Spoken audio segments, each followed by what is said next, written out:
Hey you! Yeah, you! Me? Have you ever wanted to sleep with your favorite waifu, but body pillows are just too expensive? Well, do I have the solution for you? Introducing a plank of wood.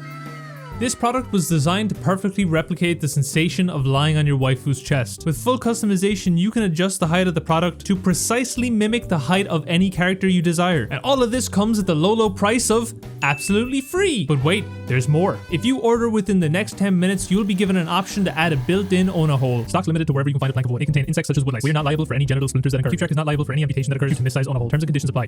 Guys, that new Neru short? Oh my god. I don't know how Seiya got the chopping board allegations. Neru is clearly the flattest character in all Blue Archive. I mean, it can't even be close. It's not a contest. You can literally see, like, it's not even the separation of her boobs. It's like, it's the chest. It's the chest muscle. That's where the pectorals insert into the ribcage. No complaints here though. You know what they say. It does not require peaks to be peak. Anyways, continuing the story, picking up where we left off, we had just paid Kavotos' cutest princess a visit to convince her to attend her trials so that she wouldn't be expelled. We also paid a visit to Seiya to see how she was doing and to see if she'd be willing to reconcile with Mika, which is when she informed us of some weird dreams she'd been having, especially one that involved the end of Kavotos. And that leads us to where we are, episode 5 in chapter 4 of volume 3, Inscrutable Seekers.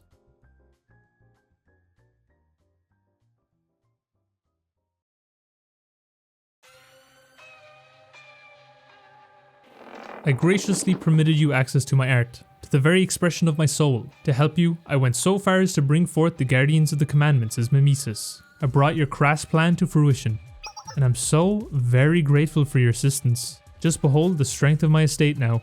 I don't need your trite appreciation. Your current misappropriation of my work is a direct insult to me, and insulting me is not a wise move. Oh, my sincerest, deepest apologies. I was unaware you personally devised the mimesis phenomenon. You dare jest? Your insolence knows no bounds. Ha! I've never been accused of insolence by an inferior. Shall we try some breathing exercises together? Perhaps it'll help you keep your voices down. But of course! What an interesting conundrum. On one hand, our distinguished maestro claims the mimesis process belongs to he who harnessed it, but then our dearest madame asserts one cannot claim ownership just because he holds the leash. Fascinating. Fascinating. For once in your brainless existence, learn to keep your opinions to yourself, Galkande. You fabricate meaning behind what is nothing more than a temper tantrum. You defile my work and then dare to belittle me? You are creating weapons with no consideration for artistry. You have no understanding of metaphors. Of passion. Please. Your hysterics are unbecoming. There is no need for art where there is power, and your supposed art would never have seen the light of day without Black Suit and Galkande's assistance. Tell me, Maestro, are you afraid? Do you fear the power I have amassed with your work? Perhaps you fear we have no need for you any longer. Mark my words. Speak to me of your little art project again, and I will leave here with my estate, and you will be left with nothing but your passion. What's done is done, both of you. Let's not lose our heads over semantics. No offense, Galkande.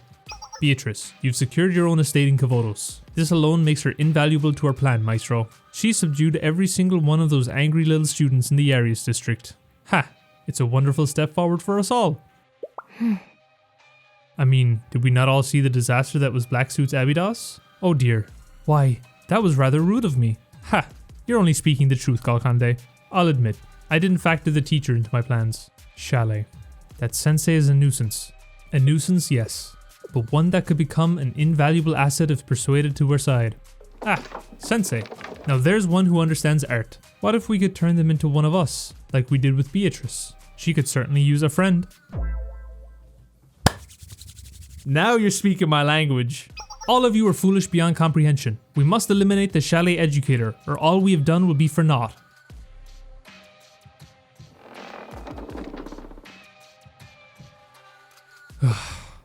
Must I always be surrounded by incompetence? Allow me to explain in terms you three can understand. It all begins with Misono Mika. Mika? Mika is my muse, my inspiration. There's a metaphor that'll resonate with you. It was thanks to her I came up with the idea of securing those ancient powers through the Eden Treaty. Without Mika, I would have never realized, and subsequently dealt with the overwhelming threat of the prophetic archangel. I must thank you and Decalcomania again, Galkande, for providing me such rare technology.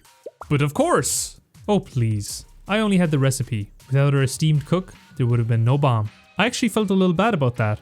Didn't our little masterpiece get you into trouble? Almost. but thanks to Black Suit, I was able to plant a defensive system in the body of an offering.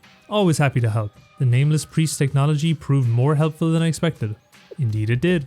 And that brings me to the final inspiration that Misona Mika provided me. Sensei. Had that girl not reached out to Chalet, I wouldn't have been given the opportunity to observe Sensei with my own eyes.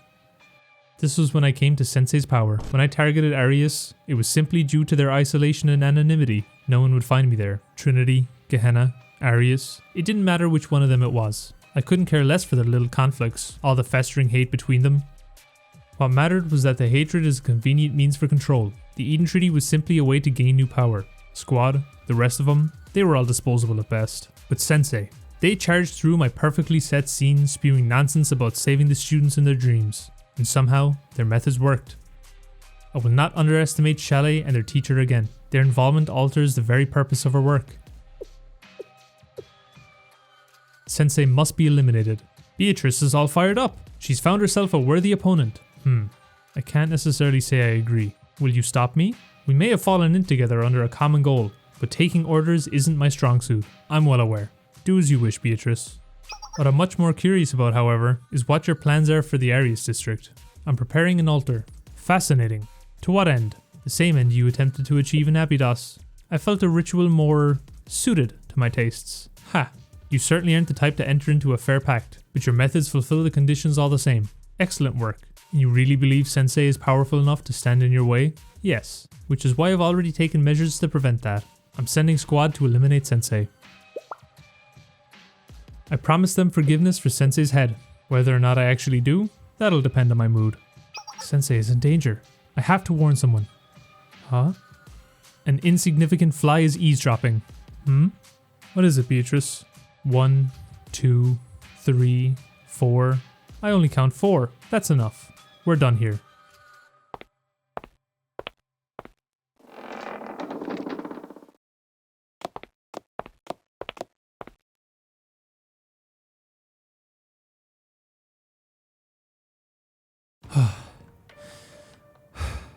What did I just see? The Arius district was being controlled by Gematria?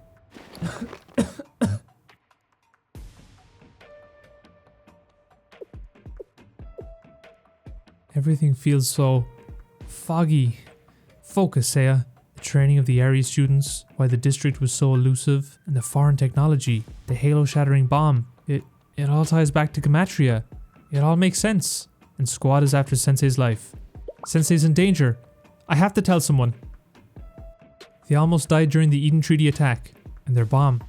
There's nothing more dangerous than all of Kavotos. My life was threatened. The Eden Treaty broke down. Everyone got hurt. Sensei nearly died. The starting point of all of this? It's...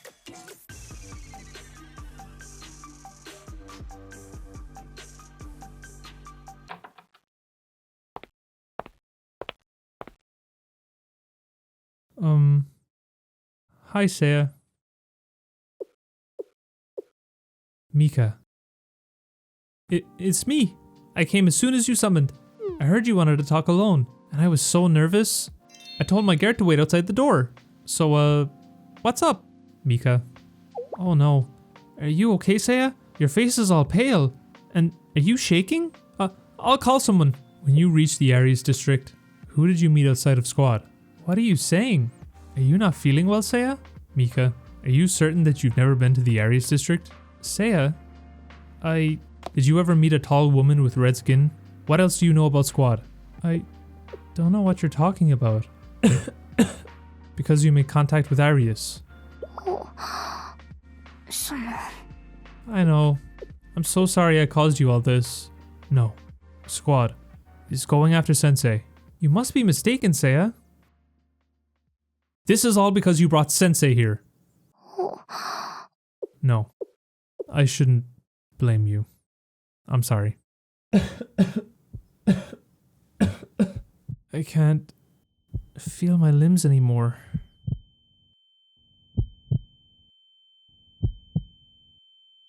I'm losing consciousness.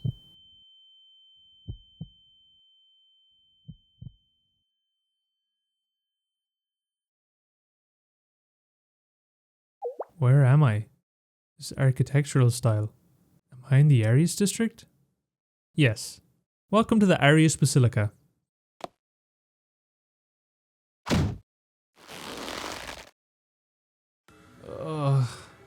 Ah yes. It makes sense it's you. I knew some rat was peeping, but I didn't think you'd follow me to this holy place. Did you think you were safe in your dreams? The prophetic archangel, Yuri's Onosea?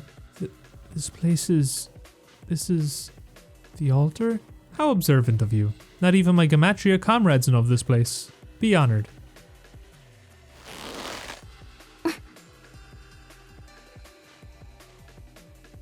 Oh no! Seiya! Please wake up! Someone! Help! Come here! It's Seiya! Something's wrong! Seiya? I'll summon help immediately.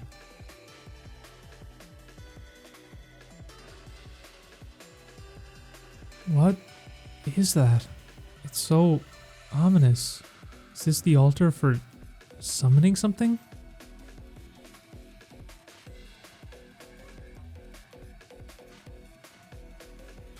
I see. Is this ritual for...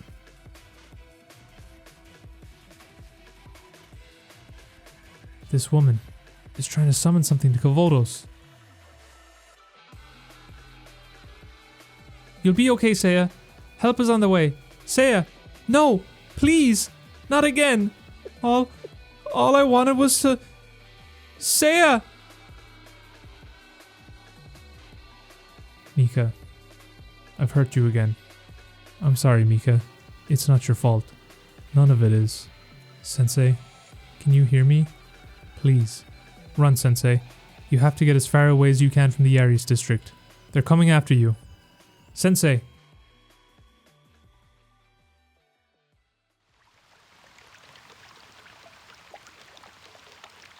Did I hear Seiya's voice just now? Am I imagining things? Something's off. I came here after receiving a text from an unknown sender, but the street was empty and there wasn't a soul in sight. Is someone behind me? Saori?